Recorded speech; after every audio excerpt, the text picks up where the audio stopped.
College football season is right around the corner. We're 40 days out from kickoff, and with Pac-12 Media Days starting this Friday, the news will start ramping up as we get closer and closer to August 26th. But in the meantime, I thought it was time we dive into volume 13 of the viewer comment series. We got some really interesting stuff sent in this week. The tone of most of the comments I would say are generally negative, and I don't understand why so many SC fans are trying to poke holes in everything and just put a negative spin on things. We have so much to look forward to this year. I personally just don't get the negativity, but regardless, we have a lot to get into today, so let's not waste any more time. Let's go.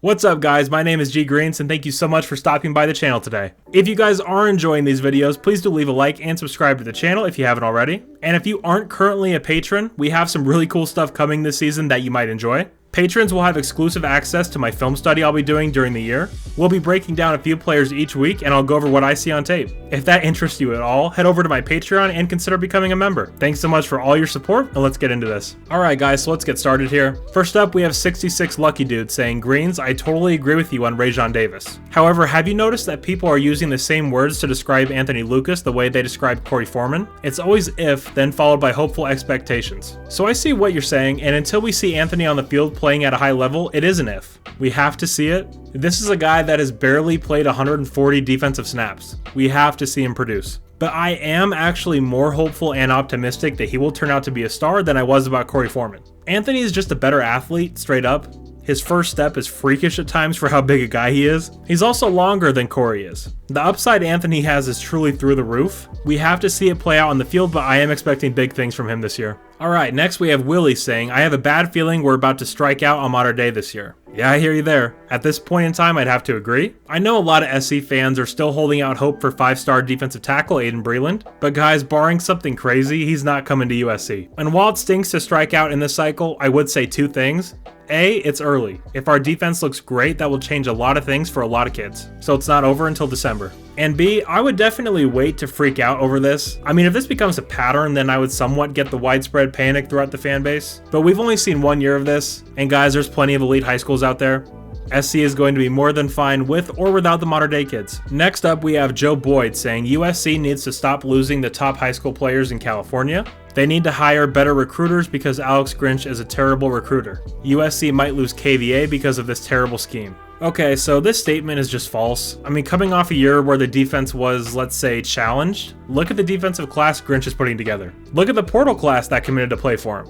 So that's just not true at all. And USC might not land KVA, but it sure as hell isn't because of Grinch's scheme. I mean, people forget Grinch just had a first-round linebacker a few years ago in Kenneth Murray. Guys, the 3-3-5 puts a lot of stress on the linebackers, but it allows the good ones to produce. Good linebackers thrive in this scheme. So again, that's just not true. And I don't mean to just pick on you, Joe, but I see this all the time from SC fans who are upset about Grinch's scheme. I mean, tell me in detail what exactly you have an issue with, and then we can talk about it. The general blanket statement of scheme drives me nuts. So hit me up in the comment section and we can talk coverages or whatever you guys want, but be specific. Okay, next we have my guy Shanks with the $2 super thanks. And guys, this is not at all necessary, but it is a way to guarantee your comment or question gets read on the viewer comment videos. But Shanks says, I would add Zion Branch as a potential X factor. He is our only true run support strong safety. Obviously he's coming back from a horrible injury, but if he can translate any of his high school tape, we are set. So you're absolutely right on that one, Shanks. If healthy, and again, that's a big if, but he could change our entire defense. We haven't seen him play a snap yet, so it's all a bit of projection, but with his skill set and ability to contribute in defending the run, he could absolutely be an X factor for Alex Grinch and this SC defense. The only thing I would add is that I do think Anthony Beavers is a pretty solid run support safety as well. So thank you, Shanks. I appreciate you as always. Alright guys, it's that time once again. Let's meet the Bozo OU Fan of the Week.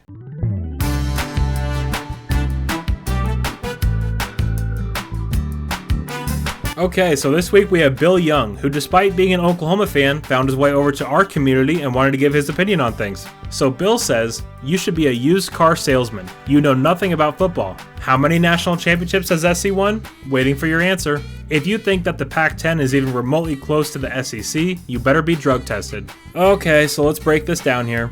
Firstly, the video he commented on, I was referring directly to the Big Ten, not the Pac-12. So you get an F for your comprehension skills there, Bill.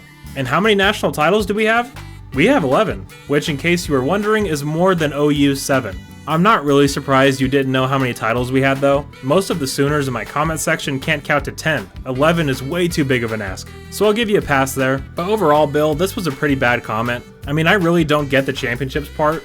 Like, what did you think that was going to prove? This was just a rough one. Go back to the drawing board and come back with something a little stronger next time. Man, these Sooner fans will just never learn, will they? And speaking of Sooner fans, last week I put a fun poll out on YouTube that over 700 of you voted on, which was really cool to see. I asked you all who the worst fan base was out of Oklahoma, UCLA, Notre Dame, Utah, and Oregon. And no shock here, but Oklahoma won. I honestly thought Utah would have had more votes, but OU and UCLA really ran away with it. It is still available to vote on, so head over to my community tab on my channel page if you want to voice your opinion on that. I also have a new poll out on what the greatest game-winning kick in USC history is, so vote on that one as well. But continuing on here, we have Sam saying, that idiot Dante Williams can't coach. He's a recruiter. Who has Dante Williams coached up and prepared for the NFL? No one. That's who. Oh boy. I actually get these comments a lot, believe it or not.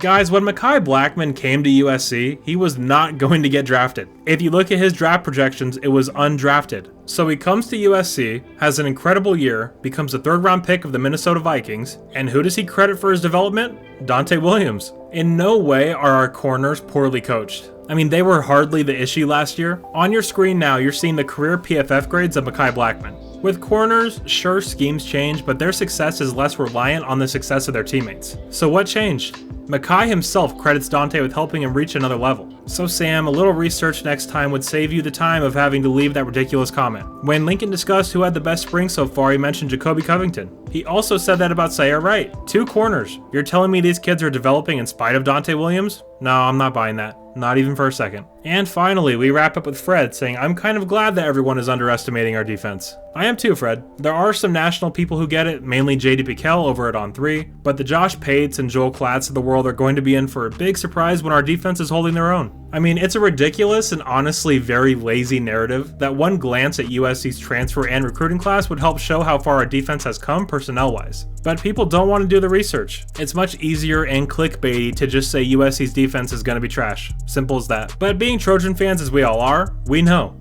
We won't be shocked, and we'll be ready with a big I told you so to everybody out there. And guys, if the defense does for some reason fall flat on its face, I'll come on here and admit I was wrong. I will. I don't foresee that happening though. It's going to be very interesting to say the least. But guys, those are all the questions and comments we have for this week. And if I can give some advice out to SC fans, I just say relax. We were 4-8 2 years ago, guys. Things don't get fixed overnight. Just breathe. Things aren't doom and gloom. The USC football program is on a rocket ship currently. Who knows where we'll be in a few years. But if you spend all this time being angry and upset, you'll miss the ride. And guys, that's the best part. But if you did happen to enjoy this video, please do consider leaving a like and subscribing to the channel if you haven't already. And if you want to help support the channel in an even bigger way, you can do so over on my Patreon for only $1 a month. Thank you guys so much for being here today. You're all awesome, and as always, take care and fight on.